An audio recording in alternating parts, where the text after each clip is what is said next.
Ashamar kafuune kabajamtoota hordoftoota miidiyaa madda nageenyaa oduu har'aaf qabannee dhiyaanne isinitti muunqasifaana turwaane jersoo wallooti. Oduu keenya jalqabaatiin kaaba Oromiyaa godina Walloo keessatti xiinxaleeyyiin Amaara ilma Oromoo tokko rasaasaan rukuttee jiraachuun barame.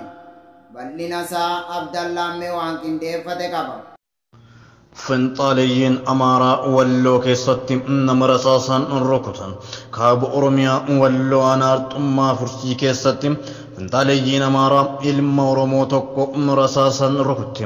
xiinxaleeyyiin Amaaraa godina Walloo keessatti irra deddeebiin gocha suukanneessaa qotee bulaa Oromoo Walloo irratti raawwachaa jiraachuu isiniif gabaasaa turuun keenya ni yaadatama.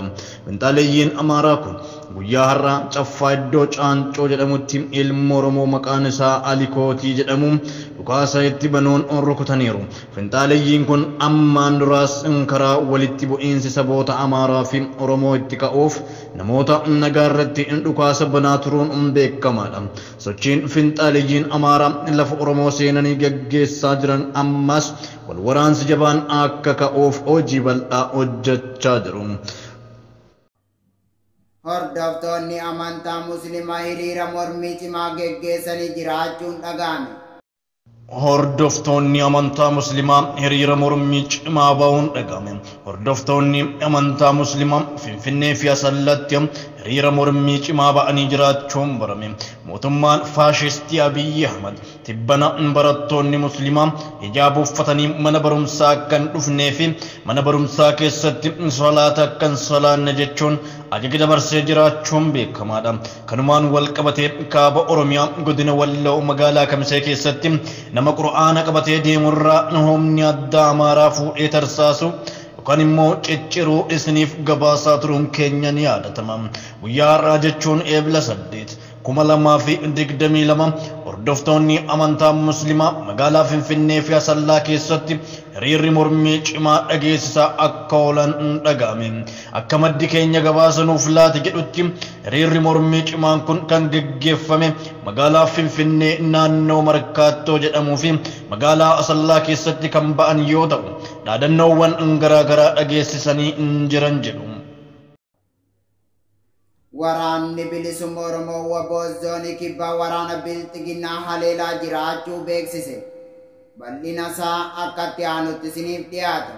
Waraanni bilisummaa Oromoo WBO zoonii kibbaa waraana ergamtuu Bilxiginnaa irratti tarkaanfii laalessaa fudhataa jiraachuun dhaga'ame. Irreef gaachanni uummata Oromoo gootichi waraana bilisummaa Oromoo WBO zoonii kibbaa Cibran Soddombooro waraana faashistii Abiyyi Ahmad haleeluun konkolaataa mootummaa Bilxiginnaa kufaatii irra jirtu booji'uun beekame. Guyyaa kaleessaa jechuun eebila 7/2022 abdiif gaachanni uummata Oromoo WBO zoonii kibbaa Cibran Soddombooro karaa yookaan daandii guddicha Nagellee geessu irratti konkolaataa waraana Bilxiginnaa ittiin deemtu irraa booji'uun galii mooraa qabsoo bilisummaa Oromoof oolchee jira. Abdiif gaachanni saba Oromoo WBO'n zooniilee garaagaraa fi godinaalee garaagaraa keessatti waraana PP haleelaa jiraachuu irra deddeebiin isiniif gabaasaa jirra. Jajjabeen abdii saba Oromoo waraana murna Bilxiginnaatiin hoogganamtu kan naasuu takka malee ilmaan Oromoo bakkoota garaagaraatti jumlaan ajjeesaa jirtu gootichi halkaniif guyyaa haxxe itti hidhuun ajjeesuun gumaa saba isaa baasaa jiraachuun beekamaadha. Egaa kabajamtootaaf hordoftoota miidiyaa madda nageenyaa oduun har'aaf qabannee dhiyaanne kana gammaa daawwattanidha. Qophiilee madda nageenyaa fan daawwachuu barbaadan Tiwiitira keenyaa fi yuutuubii keenya jala dhaqaa isiniin jecha akka waan nu waliin turtaniif galatooma.